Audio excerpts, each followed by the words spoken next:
In this video, I want to demonstrate how to make this lofted surface as shown here.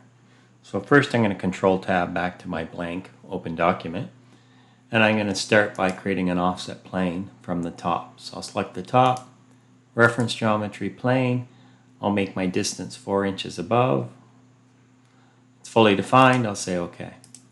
And next I'm going to make the first sketch in the top plane, so I'll select top plane, sketch, and I'm going to start with 2 center lines here and here. Then I'm going to push escape.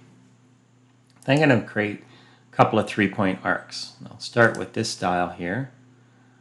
I'm going to come over here and I'll move up and I'll click and I'll come down here and create that arc. And then I'm going to create another 3-point arc, this time starting down here. Start somewhere here and I'll come across till I meet this center line and I'll push escape. Next I'll use mouse gestures to activate smart dimensioning, and I'm going to dimension these. So this radius is 1.4. This radius is 3. 3. And the distance from the origin to this center is 2. And I'm going to push escape. The origin and the center are vertically aligned. And then I'm going to move these endpoints a little closer to each other. And I'll hold Control, select both, release them, and tell it to merge. This endpoint I'll make horizontal or coincident with that center line. So my sketch is fully defined, and the next thing I want to do is I want to activate fillet and make the size 1/2 inch.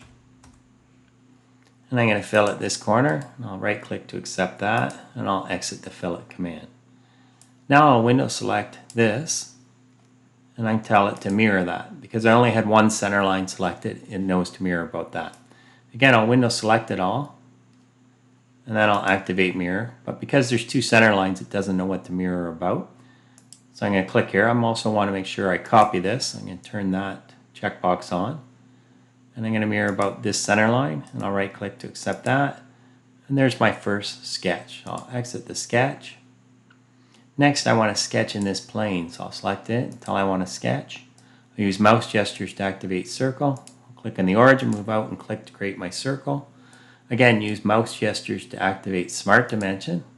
And I'll click and I'll move up and place the dimension, and I'll make this 1.4. And I'll exit the sketch. And I'll look at this isometrically. So there's my 2 profiles for the loft. So next I want to sketch the guide curves. So I'm going to select the front plane, tell it I want to sketch in that, and I'll look normal to it. And again, I'm going to do a 3-point arc. This time I'll do this style. I'm going to click near here, come down, click near here, and click again to create the arc. I'll push escape. I'll use mouse gestures to activate smart dimensioning. And this dimension here is 8 inches. So I'll accept that. I'm going to rotate around a bit. I'll choose this circle. Leave dimension. I'll choose this circle. Hold Control, select this endpoint, release Control, and I'll pierce them. And I want my guide curves pierced because if I change this shape or this shape, I want this arc to change with them. So I'll select this endpoint, hold Control, select this arc, release Control, and again add the pierce relationship. I'll go back and look normal too, and I'm going to zoom out a bit.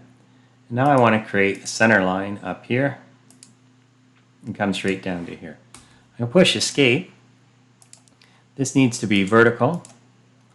And again, this endpoint and this sketch need the pierce relationship to fully define that. So next, I'll make 2 more 3-point arcs of this style. So I'll start here, I'll come roughly to where I would like it to end here, and I'll make the approximate shape. I'll start the other one here, I'll come down here, click, and I'll make the other approximate shape. Now I'll push escape. So once again, I'm going to select this endpoint, this arc, release Control, add the pierce relationship. I'll activate smart dimension. This arc here is 3 inches. Don't worry about the shape. We'll fix that as we go. This arc here is 3.75. Again, Don't panic about the shape. I'm going to push escape. This arc and this line need to be tangent.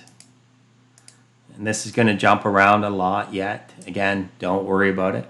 I'll go back into dimension mode because I know from here to here is 2 1/8. Okay, and it's fully defined now. So what I want to add is a fillet here that's 5/8. So I'm going to go back and activate fillet. Set my size to 5/8. Select this point, right click to accept it, right click to end fillet. So now I'm going to select these 3 arcs while I hold control, and I'm going to switch these to construction geometry. Later I'll convert those to another sketch. So I'll exit. My sketch is fully defined, and that's my shape so far.